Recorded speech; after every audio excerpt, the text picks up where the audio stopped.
नमस्कार, मैं जीवन बागुल वापस एक बार आपके सामने हाजिर हुआ हूँ जिंदगी का एक अलग एंगल लेकर और एक अलग सोच लेकर इन्वेस्टमेंट फंडा चैनल पर। आज का वीडियो करने के लिए एक स्पेशल रीज़न है। लगभग मार्च महीने से लेके अब तक अगर आप जो मौतें हो रही है हिंदुस्तान में उसका अगर आप ग्राफ देखोगे तो वो ग्राफ ऐसा है। हालत ये हुई है कि हर दिन 800-900 मौतें हो रही है। आपके आसपास का कोई या फिर बहुत करीबी कोई दोस्त या फिर कोई रिश्तेदार या मे बी आपके घर का कोई इस कोरोना का शिकार हुआ होगा और इस दुनिया से चल बसा होगा शायद। क्या आपने वहाँ पे ऑब्जर्व किया कि उनकी फैमिली कैसे सफ़र कर रही है? हमने देखा है कि उनकी फैमिलीज़ को बहुत बड़ा फाइनेंशियल प्रॉब्लम बाद में फेस करना पड़ रहा है। 2-3 दिन पहले जो जिंदा था इंसान वो 2-3 दिन के बाद नहीं है। किसको कब कोरोना हो जाए भरोसा नहीं है। ठीक है, उतना ज़्यादा रेशियो नहीं है इन्फेक्शन के हिसाब से मरने वालों का, लेकिन जो लोग मर रहे हैं अगर वहाँ पे उनके केसेस देखें, उनके रियलिटीज़ देखें तो पता चलता है कि कौन कब मौत की घाट उतर जाएगा किसी को पता नहीं है। किसकी ज़िंदगी कहाँ तक है किसी को पता नहीं है। कोरोना हो तो सकता है हर किसी को, लेकिन कोरोना किसका कौन से लेवल तक उसको बीमार करेगा ये किसी को पता नहीं है। ऐसे में कुछ चीज़ें आपको बहुत ज़रूरी बतानी थी, इसलिए आज मैं आपके सामने वापस आया हूँ। सबसे पहले तो अपना सफिशिएंट मेडिक्लेम और लाइफ इंश्योरेंस प्लीज़ करवा के रखिए, क्योंकि लोग तो बहुत लाइटली ले रहे हैं, उनके इंश्योरेंसेस है नहीं। लोग तो अब ये बोल रहे हैं कि उनकी नौकरी चली गई है या फिर सैलरी कम हो गई है, अब ये इंश्योरेंस कैसे निकलवाए, मेडिक्लेम कैसे निकलवाए। लेकिन मेरी आपसे रिक्वेस्ट है कि कुछ भी हो जाए सबसे पहले तो ये चीज़ें करके रखिए। ध्यान में रखिए कि आज अगर नौकरी चली गई है या फिर कम हुई है सैलरी तो आज ये हालत है, लेकिन अगर आप जो पैसा कमा रहे हो, अगर आप इस दुनिया से चल बसते हैं तो आपके पीछे आपका परिवार का क्या होगा। आज अगर नौकरी गई है, सैलरी की कमी की वजह से अगर आप इतना सफ़र हो रहे हो तो आप नहीं है तो क्या होगा। प्लीज़ इसके बारे में सोचिए। थोड़ी सी तकलीफ होगी आपकी जेब को, लेकिन आपको यहाँ पे शांति मिलना बहुत ज़्यादा ज़रूरी है। आपने देखा होगा कि कोरोना की वजह से अगर कोई एडमिट हो जाते हैं तो आपको उनसे मिलने नहीं दिया जाता। आप सिर्फ फ़ोन पे उनके साथ बात कर सकते हो। एंड अगर उनकी वहाँ पे मौत हो जाती है तो आप उनका आखिरी देखोगे या नहीं देखोगे ये किसी को पता नहीं है। अगर उस हॉस्पिटल ने अलाउ किया तो आपको सिर्फ चेहरा दिखाई देगा, अदरवाइज़ वो भी नहीं। लेकिन जब आप उनको शमशान में लेके जाओगे तो उनका कोई भी क्रियाक्रम आप नहीं कर पाओगे। ऐसे वक्त आप किसी को कोई इंस्ट्रक्शंस नहीं दे सकते हो घर वालों को कि आप पैसा यहाँ से अरेंज करिए, आप पैसा वहाँ से अरेंज करिए। वो हालत में इंसान होता ही नहीं है। उसके बजाय अगर आज आपको कोरोना नहीं है तो आज ही आप अपना फाइनेंशियल बंदोबस्त, एक कोई अच्छा वाला इंश्योरेंस, प्रिफरेबली टर्म प्लान और मेडिक्लेम करवा के रखें, ताकि आप अगर अंदर हो हॉस्पिटल में तो आपका परिवार को फाइनेंसेस इकट्ठा करने में दिक्कत नहीं होगी। दूसरी सबसे इम्पोर्टेंट चीज़, अगर किसी को कोरोना हो जाता है तो उनको 6 महीने तक कोई भी मेडिक्लेम की पॉलिसी नहीं मिल सकती। कोरोना की वजह से हार्ट अफेक्ट हो जाता है, लंग्स अफेक्ट हो सकते हैं, ब्रेन भी अफेक्ट हो सकते हैं, किडनीज भी अफेक्ट हो सकती है।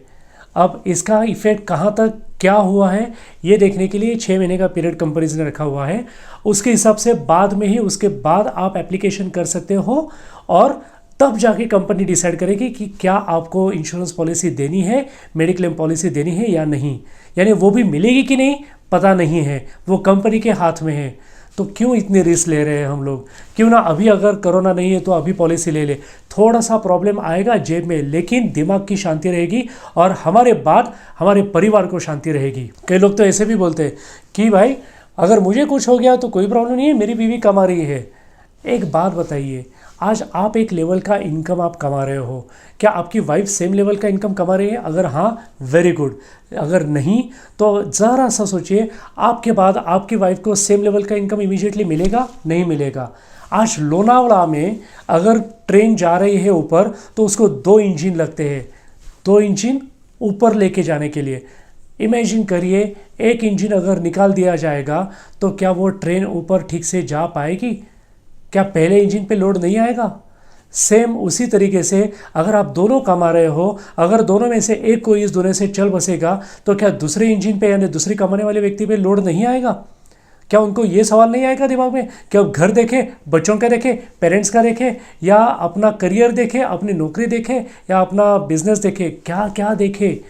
लोड नहीं आना चाहिए, इसलिए इंश्योरेंस करवा के रखिए। आज की डेट में सबसे ज़्यादा रिकमेंडेड एक चीज़ मैं आपको बता रहा हूँ कि आपके जो भी इंश्योरेंस पॉलिसीज़ है, जहाँ से आपने लोन लिया है, आपके बैंक के डॉक्यूमेंटेशंस, आपके बैंक अकाउंट के डिटेल्स, आपके सारे पासवर्ड्स वगैरह एक डायरी में लिख के रखिए, या फिर कंप्यूटर पे वर्ड में लिख के या एक्सेल में लिख के उसकी प्रिंट आउट निकाल के अपने घर वालों को दे के रखिएगा। क्यों? क्योंकि अगर कभी इमरजेंसी आ जाए तो आपके घर वालों को पता होना चाहिए कि आपने कहाँ पे क्या क्या करके रखा हुआ है उनके भले के लिए। आपने किसी से लोन लेके रखे हुए, किसको कब कितना देना है, आपके अकाउंट में कहाँ से पैसे आते हैं, कहाँ पे पैसे जाते हैं, कौन सी चीज़ के लिए किसको कांटेक्ट करना है, सारी चीज़ें आप लिख के रखिए और आपके घर वालों को दे के रखिए। इसका आपको बहुत ज़्यादा फायदा होगा, अगर आपको नहीं तो आपके घर वालों को बहुत ज़्यादा होगा। अब थोड़ा सा देखते हैं लाइफ इंश्योरेंस के बारे में। लाइफ इंश्योरेंस में मार्केट में हर एक कंपनी के पास कई तरीके के प्लान्स होते हैं। बच्चों के लिए अलग प्लान्स होते हैं, रिटायरमेंट के अलग प्लान्स होते हैं, या यूनिट लिंक प्लान्स यानी share market related, mutual fund जैसे, म्यूचुअल फंड नहीं लेकिन म्यूचुअल फंड के जैसे प्लान्स होते हैं।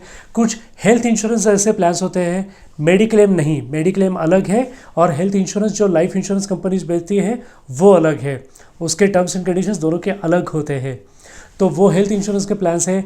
ट्रेडिशनल बोनस वाले प्लान्स है। ब्रॉडली अगर हम लोग देखें तो लाइफ इंश्योरेंस में एक ट्रेडिशनल प्लान होता है, एक हेल्थ वाला जो इंश्योरेंस होता है उसके प्लान्स होते हैं, और एक यूनिट लिंक पॉलिसीज यानी शेयर मार्केट रिलेटेड पॉलिसीज होती हैं, जहां पर रिटर्न्स आप थोड़े से ज़्यादा एक्सपेक्ट कर सकते हो और फ्लेक्सिबिलिटी भी थोड़ी सी ज़्यादा आप एक्सपेक्ट कर सकते हो।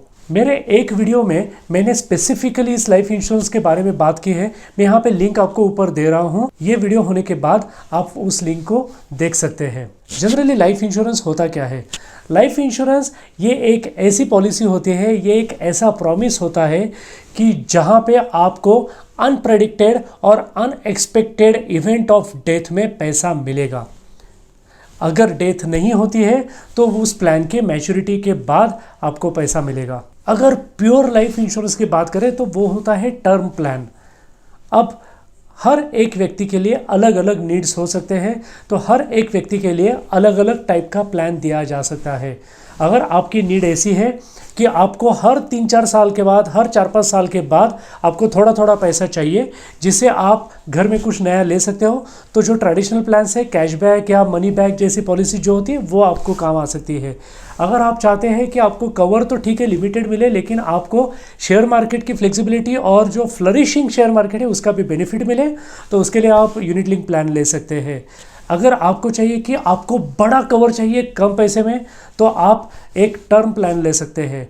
जनरली टर्म प्लान के बारे में लाइफ इंश्योरेंस ज़्यादा जाना जाता है। क्या आपकी गाड़ी का इंश्योरेंस है? 2 व्हीलर 4 व्हीलर कोई भी गाड़ी, उसके लिए आप प्रीमियम पे करते हैं। एक बात बताइए कि क्या गाड़ी को कुछ नहीं हुआ तो आपको पैसा मिलेगा? नहीं ना। लेकिन अगर कुछ होता है तो ही पैसा मिलेगा। अब यहाँ पे आपको पता है कि आपको गाड़ी को अगर कुछ नहीं होता है तो आपको पैसा नहीं मिलेगा, फिर भी आप पैसा वहाँ पे भर रहे हो। सेम तरीका टर्म प्लान में होता है। गाड़ी में आप पर 1000 या पर लाख या हर 10,000 कवर के लिए जितना पैसा पे कर रहे हैं, उससे भी कई ज़्यादा सस्ता ये लाइफ इंश्योरेंस का टर्म प्लान होता है, जहाँ पर आपको अगर कुछ हुआ यानी डेथ हुई तो पैसा मिलेगा, डेथ नहीं हुई तो कुछ नहीं मिलेगा। अब होता क्या है कि आपके सामने कई बार टर्म प्लान के भी अलग अलग टाइप्स रखे जाते हैं। फॉर एग्जांपल, एक टर्म प्लान ऐसा होता है कि जहाँ पे आप टर्म प्लान के लिए पैसे तो हर साल पे करते हैं, बाद में मैच्योरिटी पे कुछ नहीं मिलेगा, डेथ हुई तो ही पैसा मिलेगा। एक टर्म प्लान ऐसा भी होता है जहाँ पे आप पैसा हर साल पे करते जाते हो एज अ प्रीमियम, वहाँ पे अगर बीच में डेथ होती है तो आपको क्लेम अमाउंट दी जाएगी। अगर कुछ नहीं होता तो मैच्योरिटी में आपने जितने प्रीमियम पे किए हैं उतने वापस दिए जाएंगे, पूरे प्रीमियम नहीं दिए जाते। आपका जो टैक्सेस है या आपके जो राइडर्स के प्रीमियम है वो नहीं दिए जाते, बाकी का आपका पूरा प्रीमियम दिया जाता है। अब नेचुरली इसमें तो प्रीमियम ज़्यादा होगा। अगर विदाउट रिटर्न ऑफ प्रीमियम का अगर आप प्रोडक्ट देख रहे हो टर्म प्लान, तो उससे ज़्यादा विथ रिटर्न ऑफ प्रीमियम में प्रीमियम ज़्यादा होता है।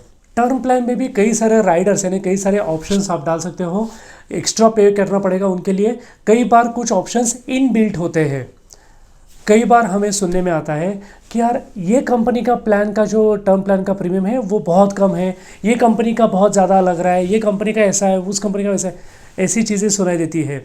और फिर लोग नेचुरली अट्रैक्ट होते हैं जहाँ पे प्रीमियम कम है। यहाँ पे एक चीज़ ध्यान रखिए कि अगर कहीं पे प्रीमियम कम है तो वहाँ पे फैसिलिटी या फीचर्स भी कुछ ना कुछ तो ज़रूर कम है, उसके बिना प्रीमियम कम नहीं होगा। तो आप सिर्फ प्रीमियम कम है इसलिए आप लेने के लिए जा रहे हो, ऐसा मत करिए। क्या आप मुझे बता सकते हो कि आप आउट ऑफ सिटी कहीं पे रहने के लिए जा रहे हैं, वहाँ पे होटल आप देख रहे हो, तो क्या आप बहुत सस्ते वाले होटल में रहोगे या आप ऐसा होटल देखोगे जहाँ पे कुछ फीचर्स भी अच्छे हैं, कुछ फैसिलिटीज़ भी अच्छे हैं, 2 पैसे थोड़े से ज़्यादा जाएंगे लेकिन फैसिलिटीज़ एंड कंफर्ट अच्छा रहेगा। आप कौन से टाइप का होटल आप चूज़ करोगे? सेम चीज़ इंश्योरेंस, मेडिक्लेम, एक्सीडेंट इंश्योरेंस हर जगह पे करिए कि अगर कहीं पे प्रीमियम में फ़र्क है तो वहाँ पे फीचर्स में भी फ़र्क है। वो पूरा आप पहले समझा के लीजिए, बाद में डिसीजन लीजिए। अगले वीडियो में हम आपके सामने एक ज़िंदगी का और नया एंगल रखेंगे और एक नई सोच के साथ वापस आएंगे। तब तक please take care of yourself, stay healthy, stay safe. Thank you so much.